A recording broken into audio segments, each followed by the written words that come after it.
भी मिलने गए थे क्या? नहीं, निश्चित रूप से हम लोग भारत सरकार और बिहार सरकार के जितने आज बड़ा मंत्री खुश होंगे आप लोग क्या? हाँ, संतोष सुमन से भी मिल लिए। नहीं, निश्चित रूप से हमारा जो डेलीगेशन है छात्रों का, वो पिछले 60 दिनों में 60 मंत्री और विधायकों से मिला। लेकिन लगातार आश्वासन मिल रहा है और हम लोग इस बात को लेकर आशान्वित हैं कि भारत की न्यायिक व्यवस्था जो है वो अपने कार्यशैली को कटघरे में खड़ा नहीं करेगी और हम छात्रों के हितों में फैसला देगा।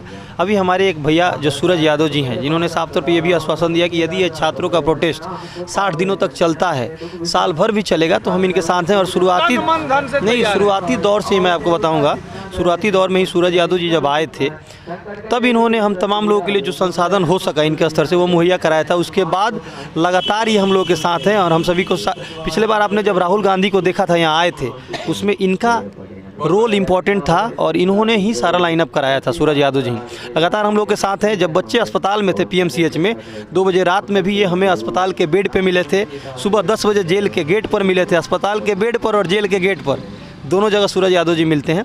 हम कोई वोटिंग नहीं कर रहे हैं इनको, चूँकि हम सभी लोग जेन्युइन अभ्यर्थी हैं, हम लोग तैयारी करते हैं ना, हमें पार्टी से मतलब है ना पॉलिटिक्स से मतलब है। हमारा एक ही मांग है कि यदि सरकार हमारी मांग को लेकर संवेदनशील हो रही है, हमारा री एग्ज़ाम करा रही है तो ठीक है, नहीं तो भारत की न्यायिक व्यवस्था पर हम सभी को भरोसा है और हम लोग आशान्वित है कि जो न्याय व्यवस्था है वो हमारे हित में फैसला देगा, हमारे पक्ष में फैसला देगा।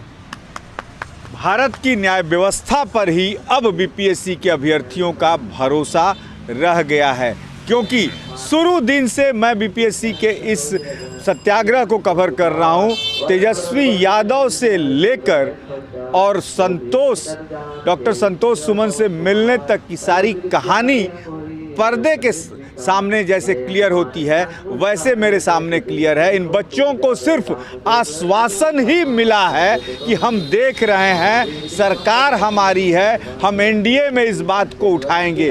बच्चों को शायद इन 55 दिनों में 50 दिनों में जो ख्वाब दिखाए गए हैं, जो आशा दिलाई गई है, अब कहीं ना कहीं वो आशा टूटती दिख रही है इन नेताओं से।